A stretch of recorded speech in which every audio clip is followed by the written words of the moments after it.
going on, guys? It's your boy, back again. I don't know if y'all have heard, we're in a global pandemic. We're not doing a whole lot of traveling right now. At least you shouldn't be. So I thought, what better way to relive those delightful travel memories and just pour a shaker of salt directly onto the wound than to show you guys some of my favorite international thrift finds. Basically, when I travel, I plan all of my itineraries around two things: restaurants I want to go to and vintage stores I want to go to. And that's actually served me pretty well as a travel strategy. You basically end up where all the cool shit is. And I really feel like that's a great way to sort of see a city for what it really is, in addition to obviously being able to just find a bunch of awesome stuff to take home with you. The other thing too is that I think as stores have become increasingly globalized, if you're not shopping for like kitschy souvenirs and stuff, you're basically seeing the same stuff you have at home. So I've pulled some of my favorite items that I've bought on vacation or while traveling over the past few years, and I'm gonna go through it city by city. For reference, I am based in Toronto in Canada, which means that the United States is fair game. So if you're like, hey, I live there, that's not cool or cosmopolitan at all, guess what? It is. So I figured we would start somewhere relatively close to home, which is New York City. The vintage scene in New York is bonkers. You could live there for 5 years and still not do all the stuff that there is to do there. First up, we have this dress. So this is a Tommy Bahama dress, which is, it's kind of like, you know, it's a very like Margaritaville, like mom and dad are on vacation, drinking a bunch of daiquiris kind of brand. I got this at the Housing Works in, I want to say the East Village? Is there a Housing Works in the East Village? Housing Works is this dope thrift store that has a charitable focus, and the stuff there is incredible. By the way, if you're not watching Karen Britchick's videos on YouTube, you need to be doing that like yesterday. She does a lot of vintage and thrift stuff, and she also has a series where she interviews people on the street in New York. She recently went to Housing Works in one of her videos, and like the New York nostalgia is strong. By the way, do you guys also agree that like 80s and 90s romantic comedies have basically like enshrined like fall in New York? It's always fall in New York in my mind. I'm sure it's not the case when you're not living in a weird fantasy projected dream world, but anyway, I can't have paid more than 10 bucks for this, and it's 100% silk. But the cool thing about Tommy Bahama silk is that it has this kind of weave to it, this sort of herringbone, really kind of strong weave. So even though it's made out of silk, it's actually really thick and durable and kind of beefy. I always think of this as my Marnie dress, and it's not because it's Marnie, it's because on my last day of that trip, I was uptown. I went into the Marnie store just to sort of, you know, silently gawk and reverently touch a few sleeves maybe. And the sales girl was like, "That's a beautiful dress." And I was like,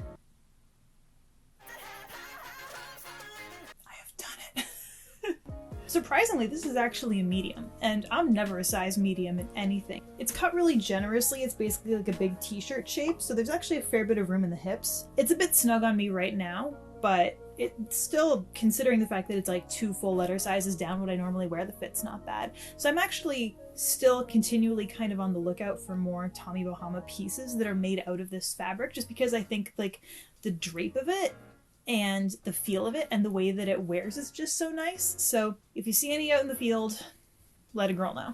Elsewhere in the New York pile, there's one off the bed. Okay, so up next is this pair of Bass men's loafers that I got at, I want to say, L Train Vintage. This is the kind of thing where it's like, you get lucky one day, you pay 20 bucks for something like this, and then you just wear them into the ground. So I've had these, I want to say, since 2016, and these are just like a classic pair of red tasseled Weejuns. I did get overzealous and like yank the tag off, and they laced it through this little, and I ripped it. L Train Vintage is just one of those things that, like, you know, let New York be New York, but God, I wish we had L Train Vintage in Toronto. It's just like, the selection is so good. I'm just so happy I was in that store on that day, because like, can't tell you how many times I've just like, you know, worn these to the corner store, worn them to work. You can walk forever in these. Like, money well spent, 1000%.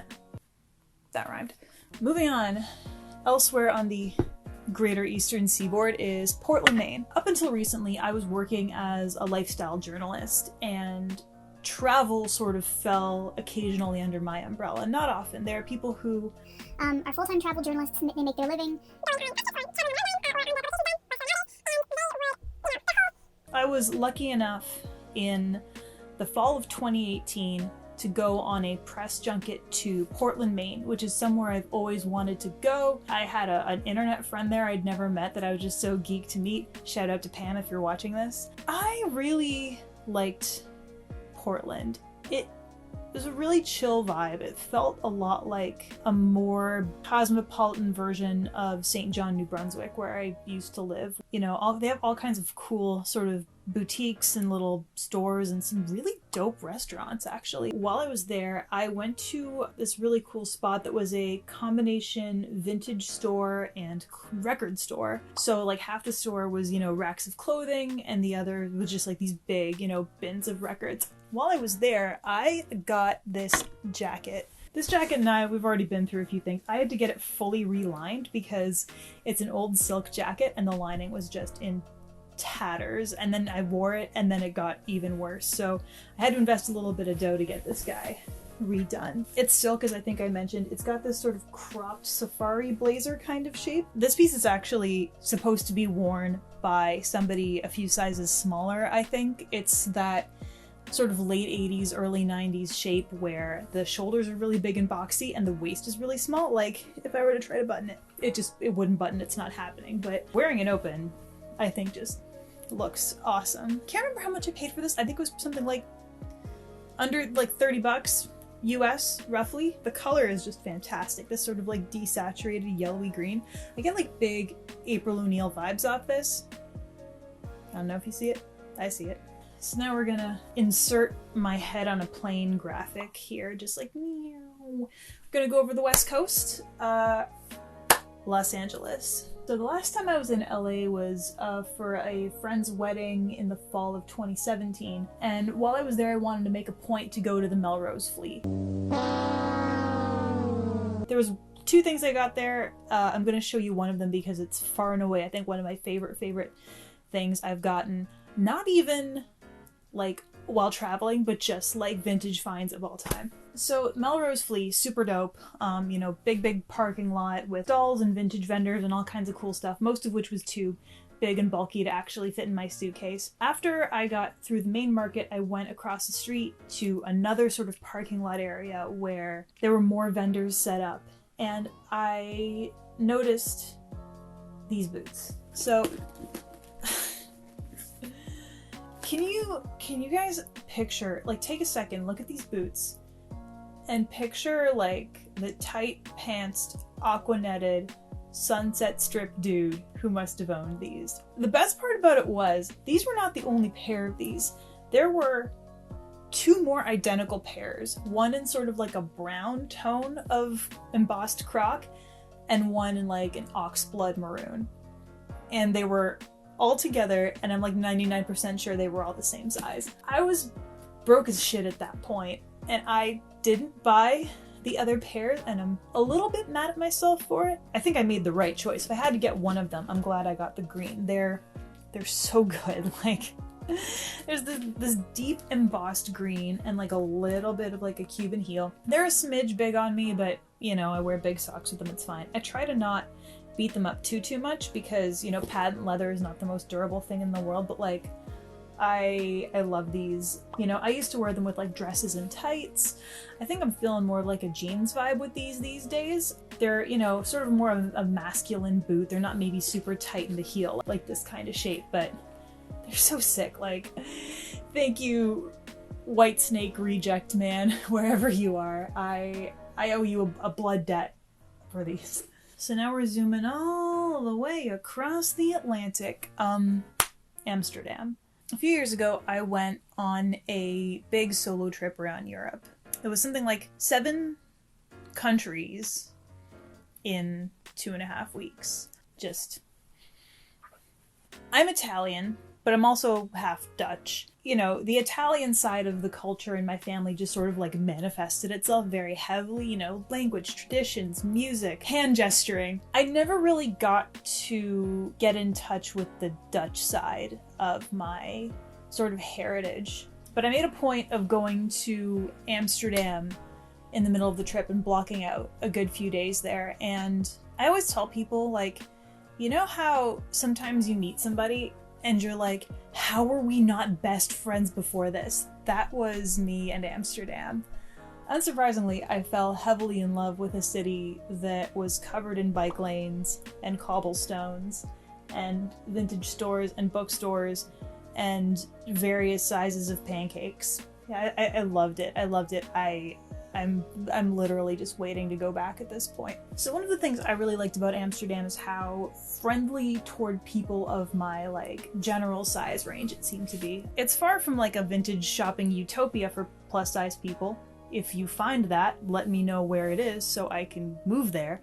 I think this next item sort of proves my point there a little bit. So on one of the days of my trip, I blocked out a morning to go to the Anne Frank Museum, which is something I'd been trying to go to since I was literally, 11 years old and was a young girl who wanted to be a published author and had a lot of feelings. And I went. It was incredible. I blocked out all of the other loud-ass tourists by listening to In the Airplane Over the Sea by Neutral Milk Hotel, which is a big cornball hipster move, but if you want a hugely cathartic experience, highly recommend. And then afterward, I went up the street and just kind of drowned all of my sorrows in just like a gigantic Dutch baby pancake the size of my face. And afterward, I got outside and noticed there was a open-air vintage market and flea market happening across the street. So I took a browse and came across a stall that was all vintage clothing and shoes, and came across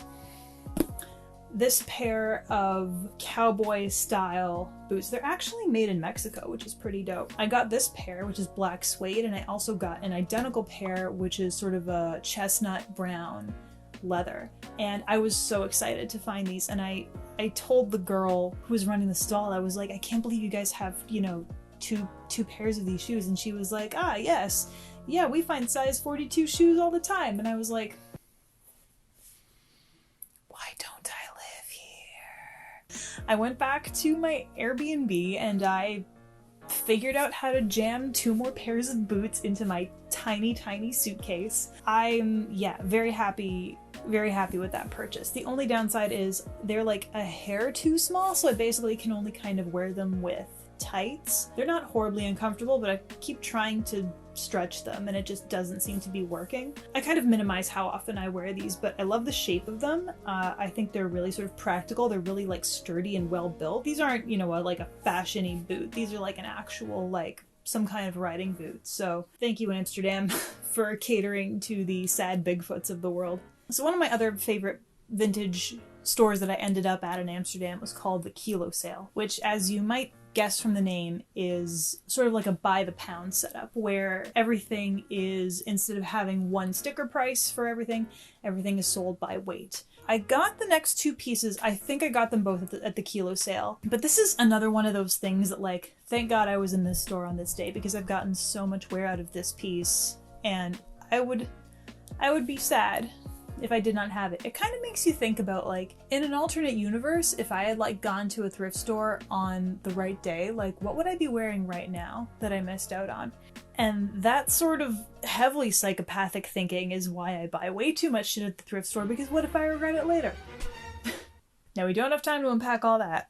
So it's this sheer, slightly see-through mock neck blouse. I wear this with everything. Like, I can't tell you how many times I've worn this. I like that it's a basic that isn't too basic, you know what I mean? Like, it's got this sort of cotton lace detail down the front. It's got like a really cute high neck. It actually was originally like folded down, but I actually just unstitched the fold in the back, so now it kind of stands up purely by itself. It's got like just a boxy kind of cut where it tucked, untucked, wear it in a number of ways. I've worn it so much that the stitching in the underarm is actually starting to go. Like, it's actually like straight up coming apart. So I've been meaning to get this tailored for a little while just to like stitch something into the underarm just to reinforce it. I don't think anyone's gonna really see it if there's like a patch under here because it's, you know, it's in my armpit, like who's gonna see it? But like I love this so much. It's such a treasure, honestly.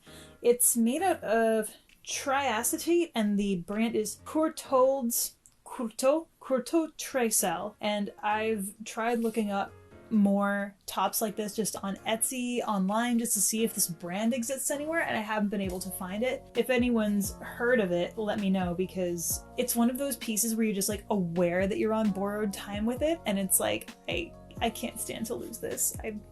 The day that this inevitably falls apart, I will be so sad.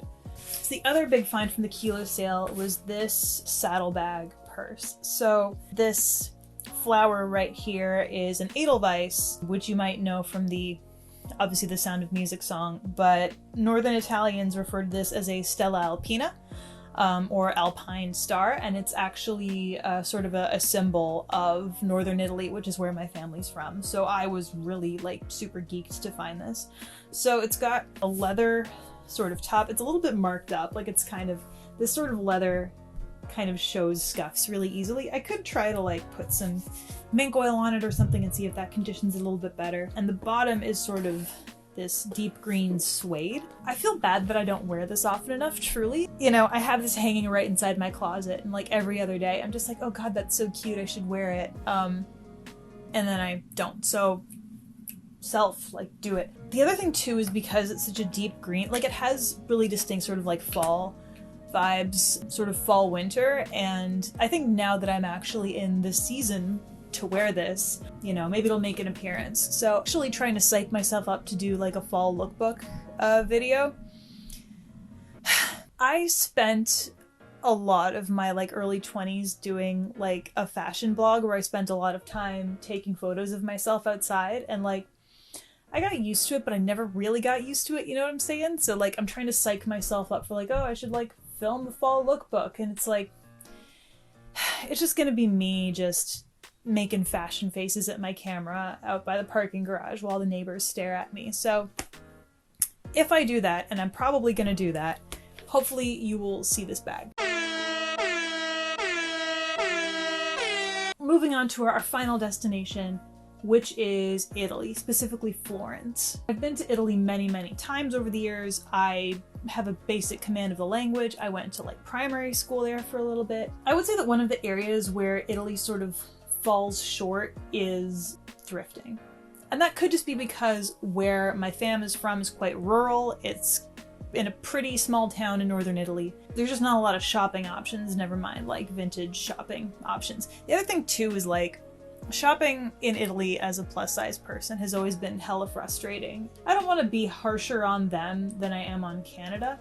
A lot of countries and a lot of retail sort of spheres fall into this trap of like, oh, well, if you're over like a size 14, then you must be a grandmother, so here's a bunch of grandma shit, right? A couple years ago, I was in Italy for another wedding, and I spent a couple days in Florence with my boyfriend, now fiance. Beautiful city, a little bit touristy in parts, but you know what big European city isn't, truly. And there were some really cool vintage stores. I actually wrote a whole story on it, which I will link in the description. I got a couple things while I was there. Didn't really go super nuts. A, because like my size is hard to find.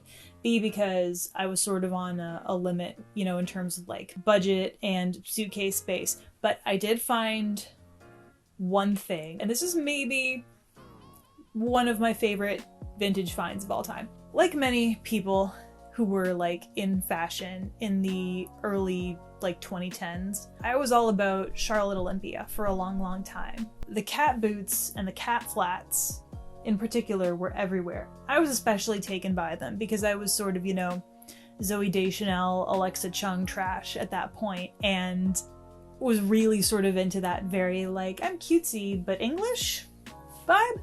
Obviously, what with me being like a regular person with a regular person budget, buying $600 velvet flats with a cat face on them never actually happened. And then they got knocked off and knocked off and knocked off. And then at the end of it, it was like, if people are gonna look at you and assume that you're wearing a knockoff, what's the point of even buying the main thing in the first place, is how I look at it. Fast forward to Florence.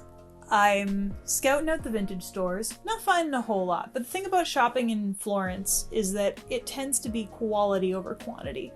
Things are a little more expensive, but also it's like wall-to-wall, like Gucci and Prada and Barber jackets. You won't fill your suitcase for cheap, but you will find some cool shit. I walk into this store and immediately look down on the ground, and